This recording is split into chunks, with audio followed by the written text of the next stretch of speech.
I'm Chuck. This is What is the Wheel, and today I'm going to put my Predator motor back together.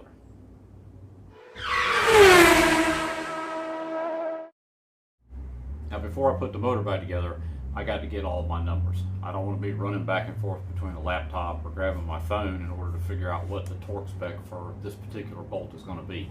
So first, get a piece of paper and write all your numbers down. I'm going to hold this up close. Hopefully y'all can see that. If it doesn't, I'll re-edit it and put a still shot in. We've got the rod bolts. We've got a clearance. When we put the rod on, we have to check the clearance on it. We'll go over that real quick. All of the side cover bolts are torqued. The head bolts are torqued. There's a torque spec for torquing the rocker studs. So all that stuff has a specific number that is supposed to be torqued to. And while you could probably get away with just cranking them down, you really should do it the correct way and use a torque wrench, which means you need some torque wrenches. Now, if you got one like this, this is not going to work. This wrench is too big for this tiny motor. If you got one like this, this is not going to work. This one is too tiny for this motor. And probably a lot of people have never even seen one of those. I think looking at the numbers, you're probably going to need two. You might luck out and get a wrench that will handle the range that you need to handle. But what you're probably going to need is a wrench that is meant to torque inch pounds, like this one. This goes up to 200 inch pounds, which if you look at the numbers, what's the top? 204 inch pounds is what you use for the side covers, the head bolts, the rocker studs, all that stuff. So this little wrench is slightly under spec. Also, you really don't want to push a torque wrench to the limit of its specification because it tends not to be very accurate. Now, we've got the rocker adjustment studs are 94 inch pounds. This is perfect for that because this thing runs, if I can read it here, that's Newton meters. We don't want to. This runs from 30 inch pounds to 200 inch pounds. So ideally, you're probably going to need a second wrench. You want one that reads foot pounds. This one reads from 10 foot pounds to 75 foot pounds. So this will be a good wrench for torquing those side cover bolts, torquing the head bolts, and that kind of thing. Like I said, you might get lucky and get one that has a range that will cover everything, but you use torque wrenches for everything if you build stuff. So go ahead and spend some money and buy one. That great big wrench I showed you is an Icon. That's a Harbor Freight brand. That has been a really good wrench. So you don't have to spend, this is a Snap-on. This thing was probably 400 bucks. That Icon was $100. So you don't need to spend a fortune to get a decent wrench. That Icon is shown to be very reliable. So let's go over the things I did to the motor already, and then we'll spec that rod to the crank and reassemble the block. Real quick, what I've done so far to the motor, I've made this top plate for it, so I have a place to put my fuel pump. You can see this little nipple sticking out here. This is a pulse source for crankcase pressure so that the pump will pump. I made that from a 1/4x20 bolt and drilled out or threaded the block and screwed it in where the governor arm used to come out. I've got another video, I'll link to that in the description. You can see what I did there. Also right here, I have removed the oil sensor and had to plug that as well. So this bolt, which I believe was a 3/8 bolt, same thing. I drilled the block out, threaded it, and put this bolt in. They're both of these bolts are sealed with black RTV, so they shouldn't leak or fall out. On the inside, I of course removed the oil sensor. You can leave it in there, but you want to unplug it because you're putting it on a go-kart or a mini bike. It's going to be swinging back and forth, and it's going to make the oil slosh, and that oil sensor, I think there's no oil in there, and it'll cut the motor out. So you at least want to unhook it. So I went ahead and removed it because I get more oil volume, because that thing takes up a bunch of real estate in the bottom of this block. I also, you can see up in here, took the governor out. It's gone. I left the little pin in here. I didn't think it was worth the effort to try and get it out. So I left that in there, but that's been removed. The whole rest of the governor assembly's been removed.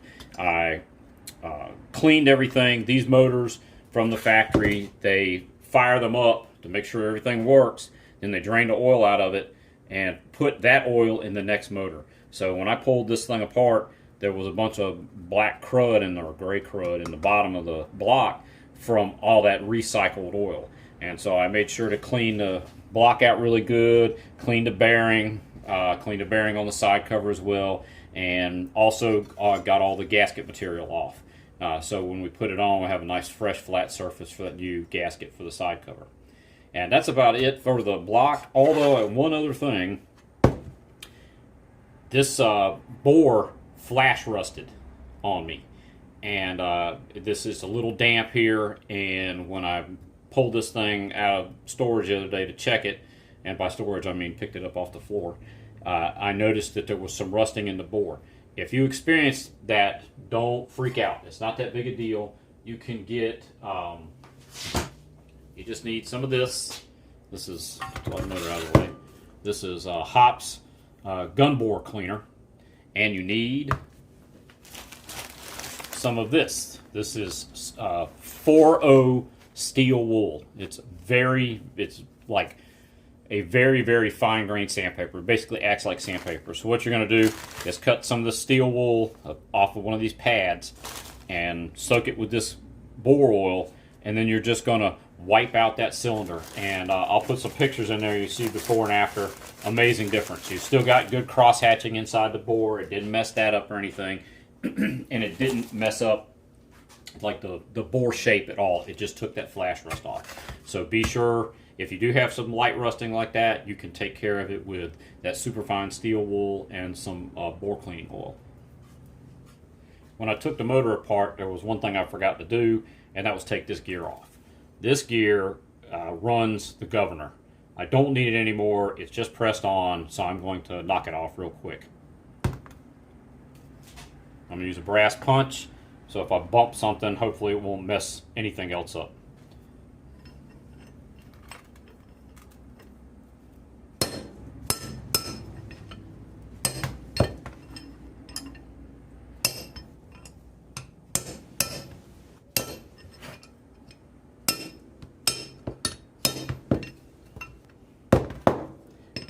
And it is on there tighter than I thought it would be. There we go. Alright, there it is. You're not ever going to use that again. So you can hang it on the wall for a decoration or throw it in the trash. Alright, now we're going to measure our rod bore to our race using plastic gauge. This is plastic gauge. This stuff, you used to be able to find this stuff in any hot rod shop or any automotive shop that would have plastic gauge. I actually had to order it. I went to the local Advance or AutoZone, and they did not have any, so I had to order it. If you look here, you can see the sizes. This the green is from 0.001 to 0.003 of an inch, and the red is on the other side, 0.02 to 0.006. Now we are looking for 0.0025 to 0.003 ideally, which is a little annoying because it's right in the middle of the sizes that these two things measure. I'm actually kind of tempted to put a little piece of both of them in there and check both specs. What you'll do is we'll make sure this bearing surface is clean. We'll put the bearing shells in the rod. We're going to put the rod on there. We'll torque the rod down to spec with two pieces, with a piece of this, they call it string, I call it wire because that's what it looks like, plastic wire. And what's going to happen is it's going to crush that wire and smush it out, and then you will use this gauge to compare width. You're going to compare the width of your mushed wire to this gauge, to this the little diagram here, and that will tell you what your clearance is, what your oil clearance is. One other thing you're going to need is a 12-point quarter-inch socket. And I got a lot of tools, and I did actually have this thing, but these are hard to find. I could not find one locally, so I went back through and dug through all of my stuff and found this one slightly damaged one, which I had to clean up a little bit so that I could use it. Because these rods have 12-point bolts on them. So you have to use a 12-point socket. Don't use a 6-point. It'll either just strip the bolt out or mess the bolt up or mess the socket up. So get a 12-point. You're probably going to have to order one because you don't see them very much. So next we'll clean this off and put this on there and check our sizes. When you got these little bearing shells, when you put them in there, you'll notice that there is a step in the rod, and there is a matching step in this bearing right here. So you're going to sit it in there, line up the notch in the bearing with the notch in the cap, and then you're going to try and put them down as square as you can and just push it into place and get it. Make sure that the bearing shells are even with the top of the bearing cap. This is all the plastic gauge is. It's just a little plastic wire. You want the rod to be clean, you want the crank to be clean, you don't want anything on it. You want the rod to be clean too, you don't want anything on it. You're going to lay your little piece of gauge, and of course mine is a little too wide. You're going to lay your little piece of gauge right there. And gently put our rod into place. These bearings, so you can see that they're serrated, they are matched to each other. They only go on in one direction. So we're going to push this on here.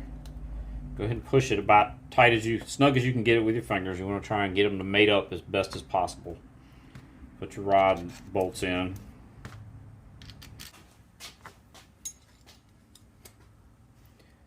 And you don't want to move it around too much because you don't want to smear that plastic gauge. You want it to get an accurate reading, it needs to just be crushed down. Okay. And I'm just going to finger tight these bolts. Maybe if I can get the tool back on like that. And then we'll torque them. And this is where having a inch-pound wrench comes in handy, because these rod bolts have to be torqued to 60 inch-pounds initially. So we're going to bring it up to 60. All right, 60 inch-pounds, which I can't read it. I don't know if you can read it. Put it on, and I'm going to tighten it up until it clicks. Like that. That was a good click right there. Next step, 20 inch-pounds higher. So that would be 80. Same thing.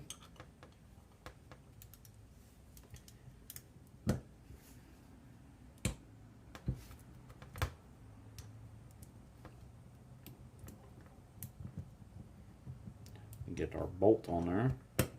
Like I said, 12-point super tight fit. Okay. Then to 100.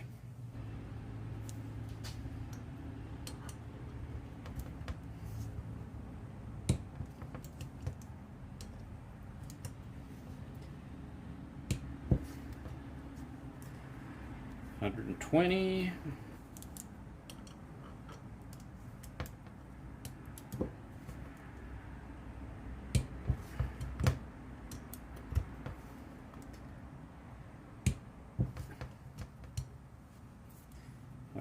$140.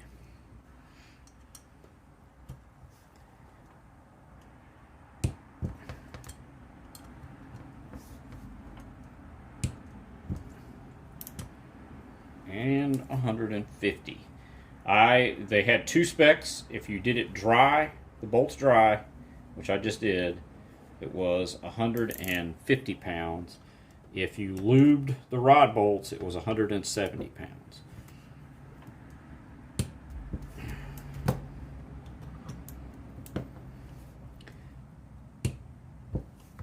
Okay. Now we're going to take it apart. Do not use your torque wrench to take it apart. The torque wrench only for torquing things. Get this off here. Now, hopefully, this rod is going to be in range, or this is going to be a really short video. Because if the rod doesn't work, I'm not going to be able to put the rest of the motor back together again.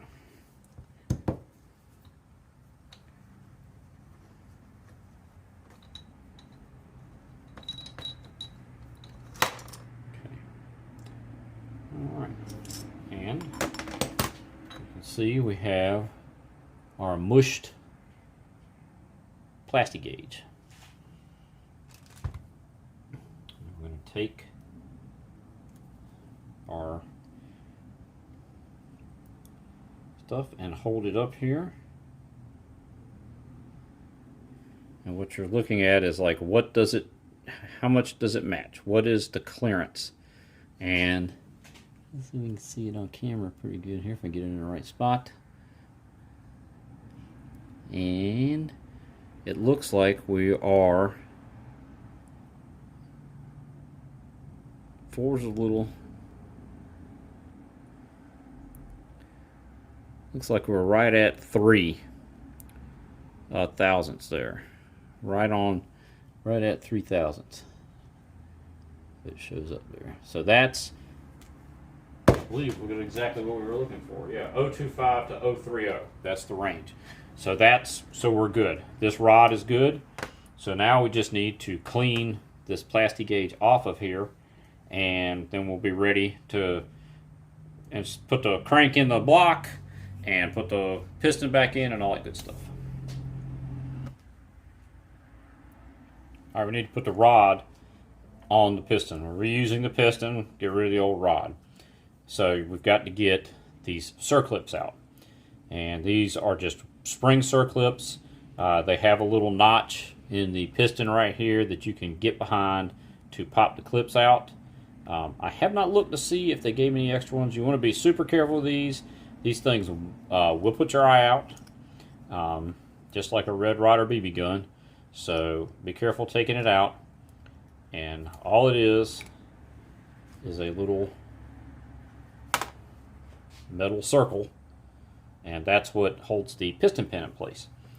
You only need to take the one out on one side because we're just going to push the piston pin right out. Maybe my finger will fit through there we go. I'll pull our piston pin right out of our piston. Take this rod and sit it to the side. Brand new piston pin, looks good, which it should, brand new. I recommend, there's a couple of trains of thought about reinstalling the circlip. The circlip is, obviously it's open right here, so you don't want it to be in the piston like this, because in theory it's going up and down like that. There could be enough inertial force, because when the piston is coming to a complete stop every time it goes to the top dead center, every time it comes to bottom dead center. So there's a lot of force in that, and it's going to be making this circlip also, that inertial force is also on this circlip. So you want to have the clip face up or face down. I prefer face up because of this little open, this notch right here kind of leaves the clip open. So I would put the clip in and put the clip in face up like this, so that it's the forces acting on it are less likely to spring it to the point where it could pop out.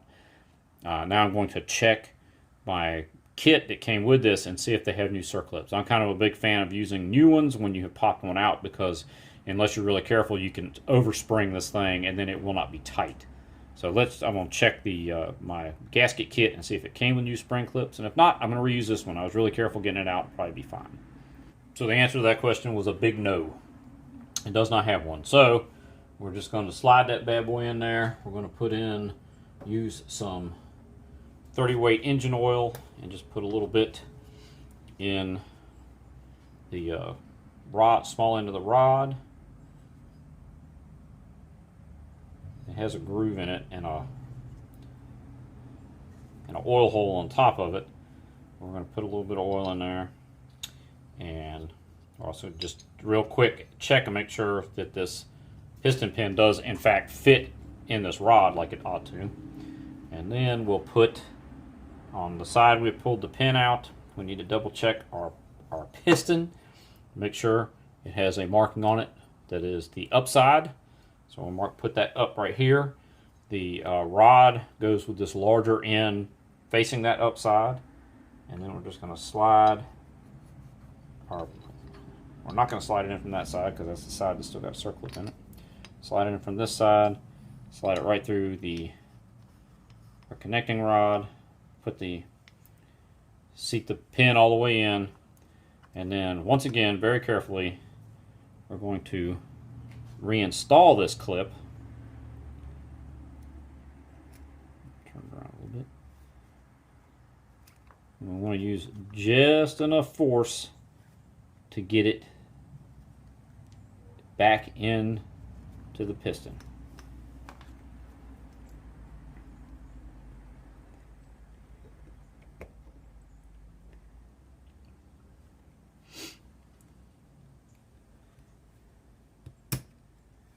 Okay, and then once you get it in there, you can push it around with your awl to get it back up so that the open end is at the top. And check the other one, make sure it's the same way, and it mostly is. We're going to move it just a little bit. Okay, now our piston's ready to go back in, arrow up, larger end of the rod also up. Now we're ready to put our crank in the block and we can slide the piston in there. I did not check this beforehand. This is my piston ring compressor. I hope this thing goes down to fit this piston. I think this piston's big enough. This was intended for bigger pistons. So we're going to put the crank in here. We need to go ahead and lubricate this bearing. This thing is splash oiled, and I probably put oil in it, just rock the motor around to make sure it's got oil in it, but I'm going to go ahead and squirt a little oil in this bearing.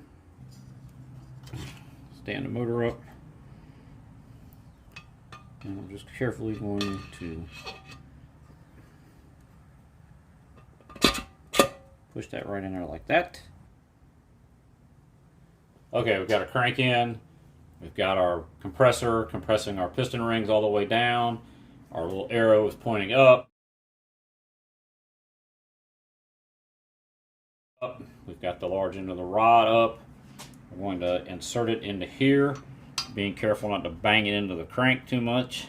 Actually, I'm going to rotate the crank around a little bit. I'm going to drop this in here, sitting the piston. You know, and one more thing that I did not do. I'm going to lubricate this bore some before I drop the piston in there. So we're just going to put some oil in there and put a whole lot in there, because hopefully the oil control ring is going to wipe most of it away as the piston goes in. Alright, now we're ready. Drop this in here. You want to try and keep a hold of that rod so that it doesn't bang into anything. Get our piston started. I'm going to use this dead blow hammer. It's got a rubber end on it to be easier on the piston. I'm just going to tap that bad boy in there.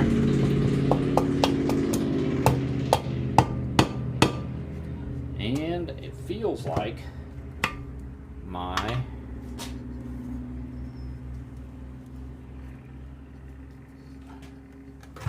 one of my rings is touching. Feels a lot like one of the rings is touching. So, we'll take a look and see if that was it. Yep, sure enough, that was an issue I was having, is one of the piston rings had slipped out. So we're going to try it again. Alright, let's give it another shot. I've got this spring compressor super tight, or spring compressor. Piston ring compressor super tight. I'm going to drop it in here. And like I said, my main concern, well, I got two concerns. One is that I'm going to mess up my rod when I drop it in here, that the rod is going to end up striking the crank, which is not going to be good. And then the other issue is that it's going to, that the ring is going to pop out again, which would also not be good. And give it a shot. Run stuff out of the way. 1, 2, 3. There we go. Okay. It's in there. The rod didn't hit anything. Okay. Seat it down like that. And we're going to need to put it in a position where we can actually tighten up the bolts. So let's see here. We don't have a ton of room to work here. We might be able to get to it right about like that. So we'll put our cap on, put our rod bolts in. We can get them in. Yep, this is the issue. So we're not going to have much room to work here. This is one of those things where you're like trying to do it so the camera can see what's going on. And it's like, oh, this would be so much easier if I could just rotate this thing around. Let's see here. And the camera probably still can barely see what's going on. Let me get this turned in here. You can see what's going on in here. So now, hopefully, we have enough room to get, of course, now my hands are in the way of the camera. Get our rod bolts in there. Apparently the camera was off a little bit there, so we missed some of the excitement of torquing these bolts in. So, in case it missed it, I had to drop this cap and lube the bearing surface. I forgot to do that when I stuck it together, so I had to do that. And then just snug the bolts up, and then I've been torquing them. Same thing as I did with the plastic gauge, torquing them to 20 inch-pound increments up to 150.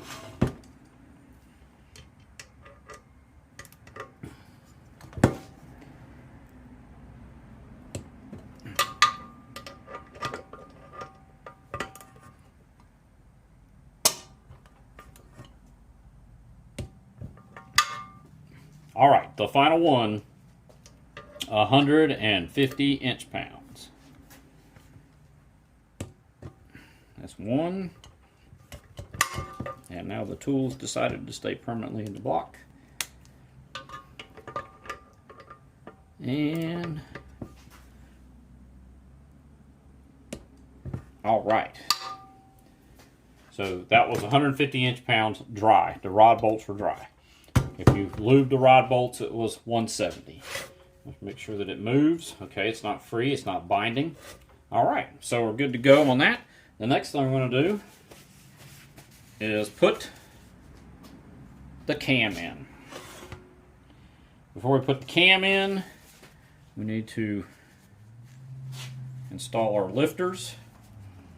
Same thing, you take these are the lifters. You take the lifters and put a little lubricant on them. And sit them after you rotate the rod out of the way. Put that first one in. Make sure they're clean. It's interesting, I had that flash resting on the bore, but not on anything else. And put this other one in. Okay.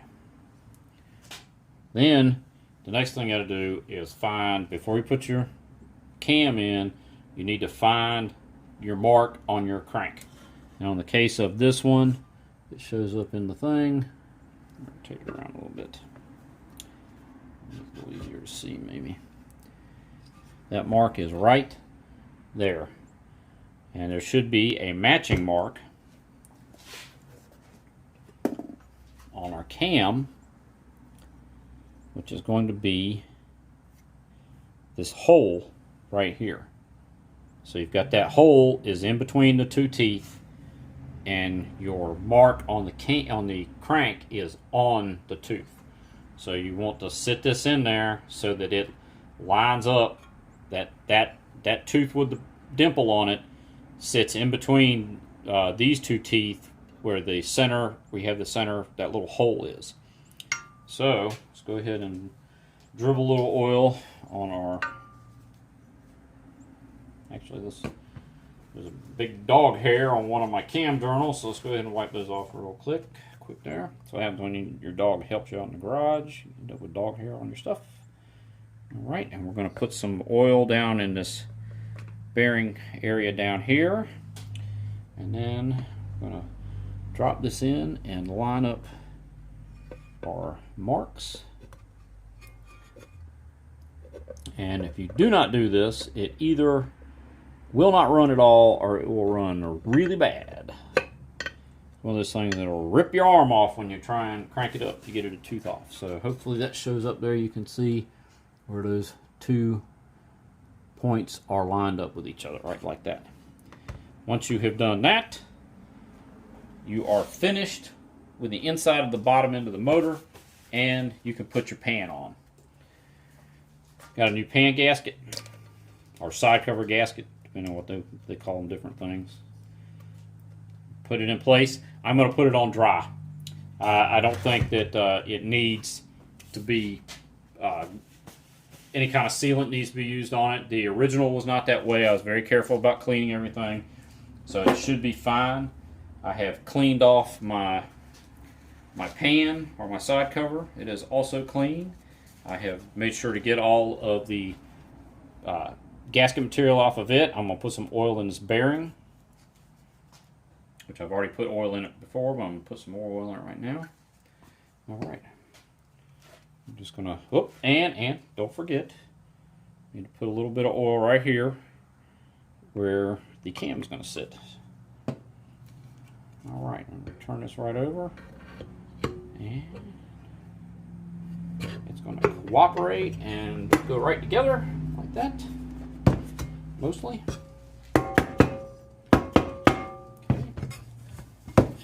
All right, and we got one of our little alignment dials is, there we go. All right, so now it's together. You're done. The motor's completely finished. So this is the end of part one of rebuilding my Predator motor. I started getting really long, so I decided to break it into segments because who wants to listen to me for an hour and a half? Also, I did make a huge mistake, and my huge mistake was not trusting myself and thinking that I had made a huge mistake. So I took my motor apart again because I thought I had put the piston in upside down. I should have just made a quick check instead of going on what I kind of vaguely remembered. I thought the arrow pointed up with the piston. It doesn't. It points towards the push rods. So that's what it's pointing to, is the push rods, just like it's supposed to. So I got to buy another pan gasket and head gasket.